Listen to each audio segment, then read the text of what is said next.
السلام علیکم۔ اگر تہجد میں کوئی خاص بات نہ ہوتی تو اللہ کیوں تہجد پڑھنے والوں کے لیے پہلے آسمان پر آتا، صرف یہ پوچھنے کے لیے کہ انہیں کیا چاہیے؟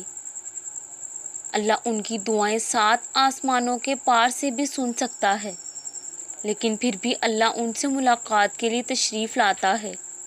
تو جیسے اللہ نے تہجد کو باقی نمازوں سے جدا رکھا ہے، ویسے ہی اس نے تہجد پڑھنے والوں کو بھی سب سے جدا رکھا ہے۔ اللہ تہجد پڑھنے والوں کو سب سے خاص رکھتا ہے اور ان کے لیے ایسے معجزے ہیں جو کسی کے لیے نہیں۔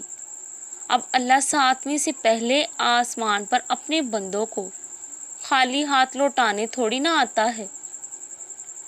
جب آپ اللہ سے مخلص دل سے مانگتے ہو، جب آپ دوسروں کے ساتھ برا نہیں کرتے، تو اللہ بھی پھر آپ کے ساتھ بھلائی کا معاملہ کرتا ہے۔ جب آپ کا دل صاف ہوتا ہے تو اللہ خود آپ کا ساتھ دیتا ہے اور کہتا ہے غم نہ کرو، آپ ہی غالب رہو گے۔ پھر آپ کے مخالف ساری کائنات ہی کیوں نہ کھڑی ہو جائے، پھر کوئی کچھ نہیں کر سکتا، کوئی بھی اللہ کی عطا کو روک نہیں سکتا۔